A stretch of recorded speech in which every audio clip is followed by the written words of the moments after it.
commencement of an export transaction, the importer and exporter sign an agreement, which should have incorporated all the documents needed by the importer from exporter in order to be able to clear and use or sell the goods at destination, depending on the objective of import in the first place.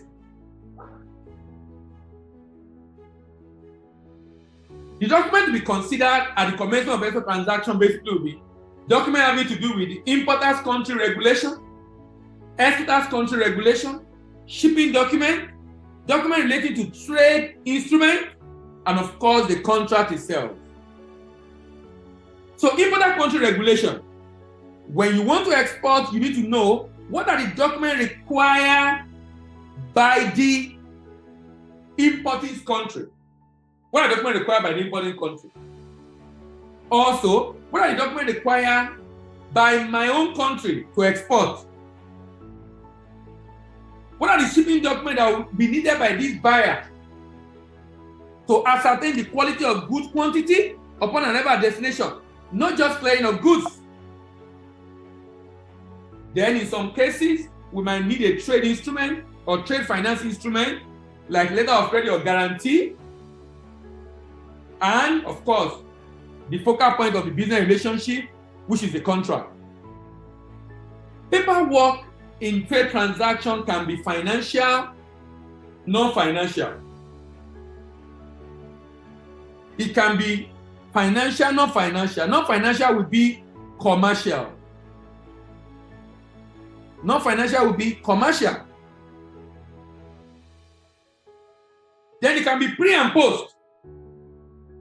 Financial documents are documents that are only required to demand for payment. For example, a bill of exchange or promissory note, an undertaking usually signed by the buyer, an undertaking usually signed by the buyer,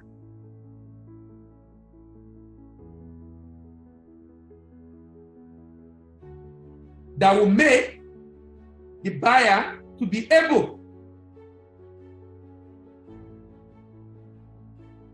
the seller will be able to enforce payment upon arrival. Let me repeat that again. My network went off a little.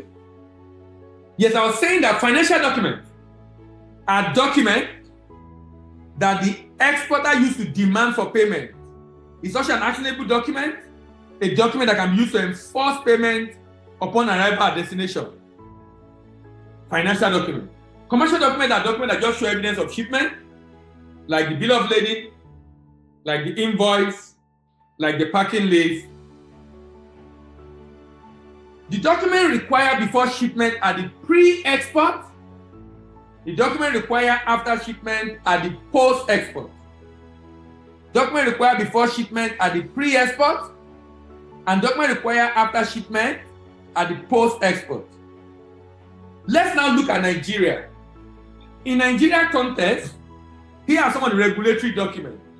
NXP, that's the application form for export from Nigeria. It's actually Nigeria Export Proceed Form. Nigeria Export Proceed Form. NXP. Then you have NESFI. NESFI, Nigerian Export Supervision Scheme. When you are exporting from Nigeria, you don't pay duty. You only pay a fee of 0.5% of the value of the goods to the government. And that fee is called the Nigeria Export Supervision Scheme. The Nigeria Export Supervision Scheme.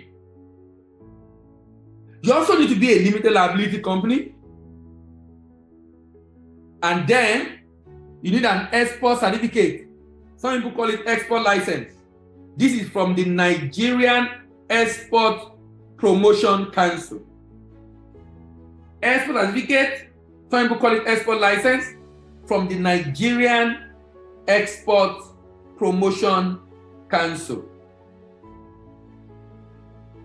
Then, if a food item, another document you require is NAFDAC.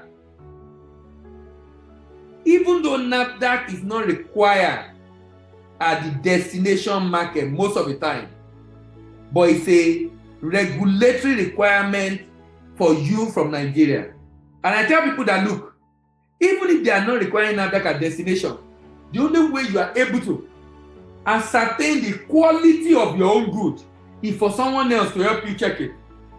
So you're also sure that at least I'm sure of the quality of the product I'm exporting. Just at least to be sure. At least you should be sure of the quality of the product that you are exporting. It shouldn't be that the product gets to destination before we know that the quality of the product is not good. And towards the end, I'll be talking about the issue of readiness, which I think is a big deal in Nigeria today and can be a major deterrent to export growth in Nigeria if that issue is not tackled. And that's the issue of export readiness. And of course, documentation then becomes a very important part of that conversation. Documentation becomes a very important part of that conversation. Mancap.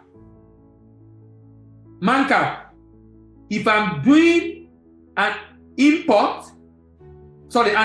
rather,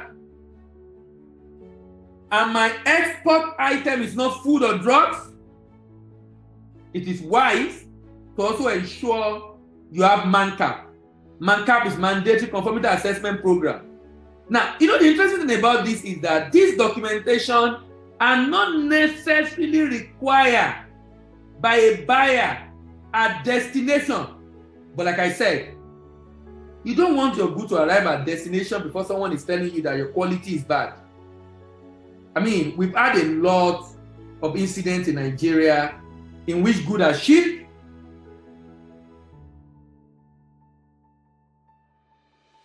someone is saying something. He says, really no need for NAFDAC. Yes, but the buyer are not asking for NAFDAC. But you should have NAFDAC because you need to be sure. You need to be sure of the quality of your own item. Not the quality you are sure of is not as determined by you, but determined by a third party based on standard practice.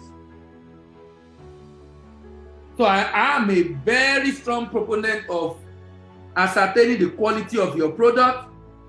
We should avoid this issue that is causing a lot of disgrace for us abroad, in which someone is telling you that the quality of your product is bad. But that could have been prevented ab initio.